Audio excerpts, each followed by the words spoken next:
So we have been talking about what is marketing, and then we took a look at the marketing mix, which was our 4 Ps of price, product, place, and promotion. And we talked about how we use those 4 Ps in conjunction to make sure that we satisfy the needs and wants of our specific customer. We're going to take it one step further in section 1.3 when we talk about the target market and how we segment that target market. So the first thing I want to talk about is the difference between the words customer versus consumer. So I've been talking about customer a lot, but sometimes we should be thinking about consumer as well. So the difference is that the customer is the person who buys the product or service, and the consumer is actually the person who uses the product or service. So sometimes this person can be the same thing. So for example, if I go out and I buy all the chips and then I eat all the chips, I am both the customer and consumer. But let's say that I go out and hey, I got you a present. I'm the customer because I bought you the present, but you are the consumer because you get to use the present. So there is a slight difference, and sometimes we market to the customer, sometimes we market to the consumer, and sometimes we market to both. The big thing that we are going to want to do though in marketing, before we even do our 4 Ps of the marketing mix, is we want to find what's called a target market. So a target market is a specific group of consumers that I aim my marketing mix or my 4 Ps at. And so what I do once I figure that out is I create what's called a customer profile. And this is a description of my target market customer based on different market segmentation criteria. Now, as you can kind of tell from the last word when I talked about, okay, I'm making this specific group, and so I'm going to show you what the specific group is by creating a customer profile.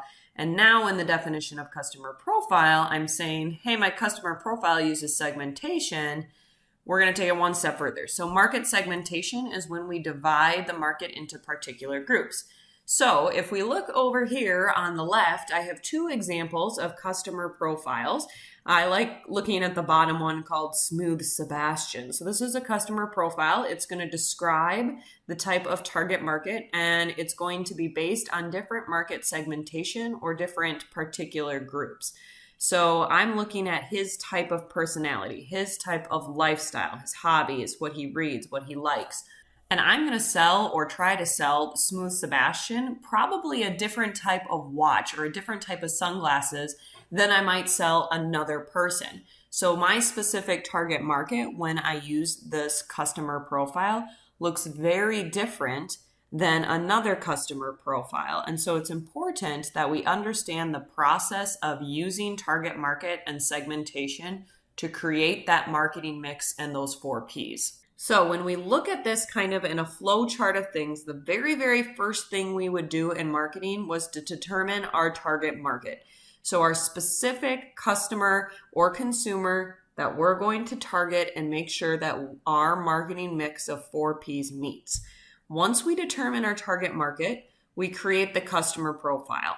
And that's that picture where I outline my customer profile. Now my customer profile is going to be divided into different groups using what's called market segmentation. And we're actually going to use 4 types of market segmentation. We're going to use demographics, psychographics, geographics, and product benefits. So in the next couple slides, we're going to break down each of those 4 things. So demographics is the first type of segmentation you can use for your customer profile or your target market. And it refers to personal characteristics. These are black and white, set in stone. You can't argue these characteristics about you as a person. So some examples of the way you could segment based on demographics would be your age. So if I am creating a customer profile of myself, I can't argue the fact that I'm 31 years old. I could do gender. So my gender that I identify with is female. Another demographic would be my income. So I make $55,000 a year. My ethnicity. So I'm white, American, and my occupation is a teacher. So again, our demographics are personal characteristics that are kind of like cold, hard facts about us. And this is different from psychographics, which is a type of market segmentation really loosely based on personality. These are more of those gray areas.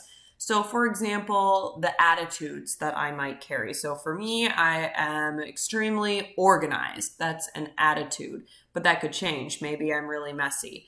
It could be your lifestyles. So one example would be if I decided to be organic or vegan or vegetarian. I'm not, but that's a good example of a lifestyle choice someone could have.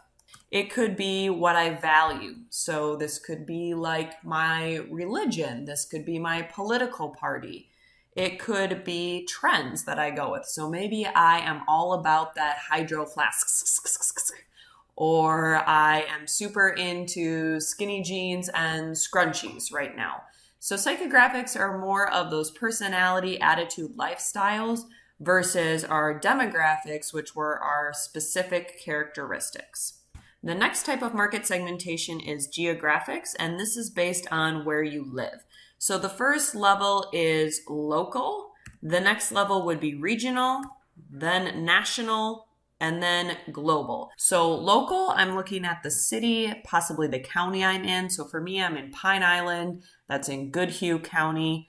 Regional, I'm taking it one step further. This is probably the state and then the actual region your state may be in. So Pine Island is in Minnesota. Minnesota is in the Midwest. National, we're looking at the country you live in. So I live in the United States. And then globally, we're looking at the continent. So the United States is in North America. The last type of geographic segmentation that can sometimes occur is what's called ethnic concentrations. And this would be if you live in an area that has a specific concentration or high number of one race or ethnicity. So for example, the town right next to the town I grew up in was extremely high population of people who immigrated from Holland. Like they had a Dutch fest every single year, and they still had a lot of people that spoke Dutch, and they did a tulip festival, and even their town sign says "Discover the Dutch" on it. So that's an example of an ethnic concentration, and that's focused on an ethnicity, but it could also be focused on a specific race. The last type of market segmentation is when you take your target market and you divide it based on different satisfaction or values that your customers get from a specific product feature. So this one is kind of confusing. So I'm going to give you some examples. So for example, if I'm looking at the shoe market, I might have different types of tennis shoes. And as a customer, I'm going to value a different shoe based on what I like. So maybe I'm super into running, and that's a product benefit for me to buy a running shoe.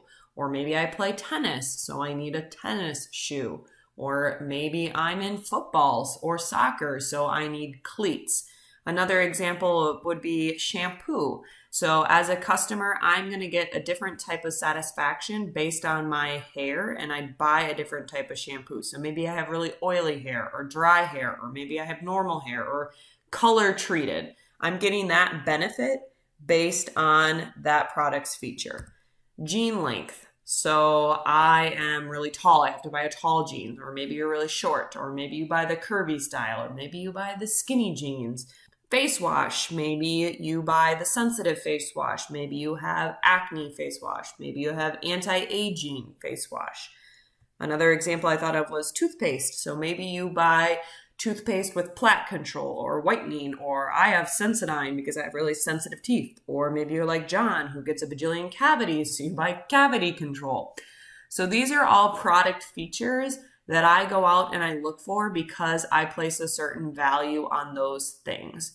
So product benefits is when I get something specific or use a specific type of product in order to achieve something. So I want to give you a case study of what this looks like in the real world. So we're going to watch this video about how McDonald's uses market segmentation to reach their target markets. So you're going to hear them talk about how they first identify their target market, and they use that to create a customer profile that's segmented or divided based on different demographics, psychographics, geographics, and product benefits. In order to make their products relevant to a variety of consumers, companies use target marketing. Marketers identify specific segments of the population and position their products to appeal specifically to that segment. At McDonald's, segmenting is central to their marketing strategy. But the burger giant takes a different approach to segmenting than most companies. Traditional consumer packaged goods companies, such as Frito-Lay, organize their marketing department by brand. And so you will have a brand manager on Doritos or a brand manager on Lay's, etc., etc. At McDonald's, instead of having a brand manager on Big Mac and a brand manager on French fries, what we have are segment managers. And so at McDonald's, you will find a director of young adults, a director of women, moms, a director of African American consumers, a director of Hispanic consumers, etc. So that structure all by itself puts McDonald's in a position to really maximize targeting marketing efforts. In order to target markets accurately, McDonald's uses segment insights. Insights are information about consumer behavior that are developed through market research. We're constantly, every day, all week long, collecting information and data about the different segments that each of our marketing people are responsible for understanding. And what we pull from these segments are insights, pieces of information that help us understand how to describe our products in a way that will be most compelling for the particular segment. Consumer insights focus on the values, needs, and lifestyle of each segment.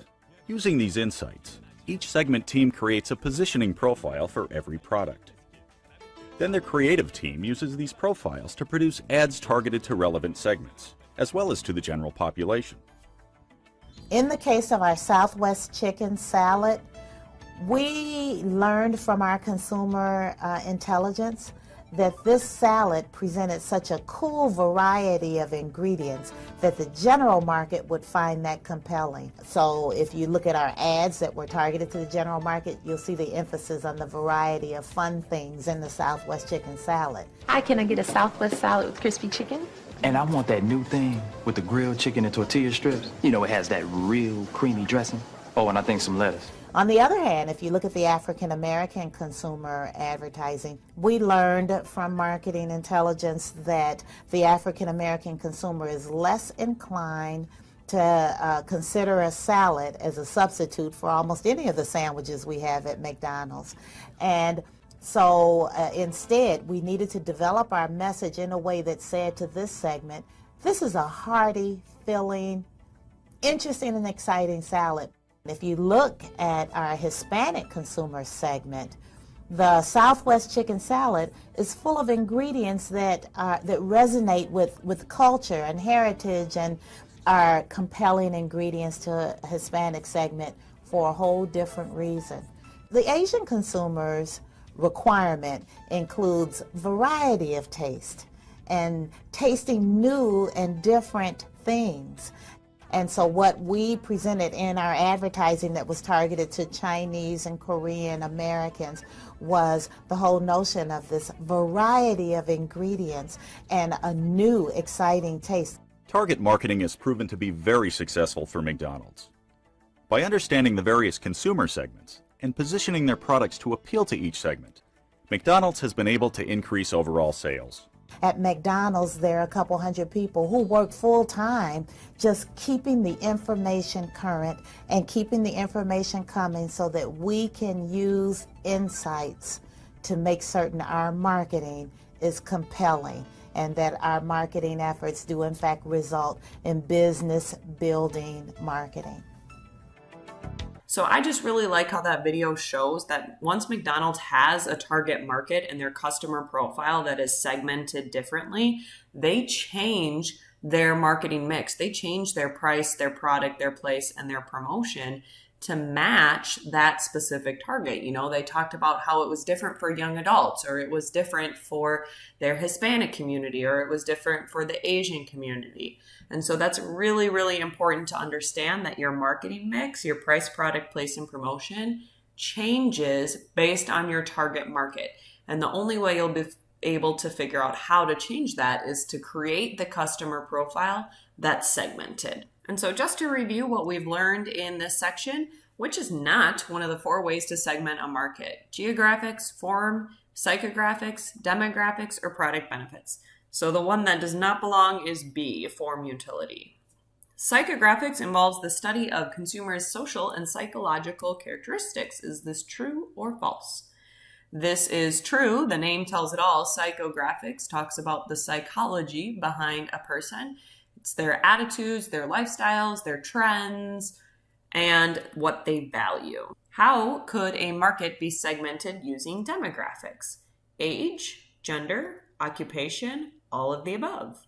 The answer, my friends, is all of the above. So demographics were those personal characteristics that were pretty much set in stone. What is an example of how a marketer can segment a market based on product benefits? We had a whole bunch of these in our notes. We talked about like shampoo type. We talked about type of shoe. We talked about jean length. We talked about toothpaste or face wash. Product benefits is when I buy a product for a specific feature or value that it gives me. Many women's magazines publish ads for men's cologne. Why would they do this? So this goes back to the very first thing we talked about, which is the difference between a customer and a consumer. So sometimes the woman could be the customer where they would buy the men's cologne, but they would not necessarily consume it. And so sometimes we market to the customer, even though they're not necessarily the end consumer. How can Johnson & Johnson market beauty products to a male market segment? So we've seen a lot of this in the past couple years, where a beauty market has traditionally been considered one that it's targeting for females. But one of my favorite examples of promotion in the beauty market has been Old Spice and their commercials. Hello, ladies. Look at your man. Now back to me. Now back at your man. Now back to me. Sadly, he isn't me. But if he stopped using lady-scented body wash and switched to Old Spice, he could smell like he's me. Look down. Back up. Where are you? You're on a boat with the man your man could smell like. What's in your hand? Back at me. I have it. It's an oyster with 2 tickets to that thing you love. Look again. The tickets are now diamonds. Anything is possible when your man smells like Old Spice and not a lady. I'm on a horse. So they're really focusing on some of those psychographics and some of those product benefits that a man could receive by using their products. Next up, it's going to be your turn to practice creating a customer profile where you work on segmenting the market. So if we head over to Schoology under the 1-3 folder, Target Market Segmentation, we're going to be doing this 1-3 customer profile, and you can open your assignment down here. And I don't care who you pick. You can choose somebody in this class. You could choose a friend. You could choose a family member. Heck, you can even choose a famous person. Like one year I had somebody to do Taylor Swift or Kanye West. I don't care. You can pick anybody and you're going to create a customer profile. So you're going to break that down using the 4 methods of segmentation. So you're going to tell me their demographics, their age, gender, income, occupation, ethnic background.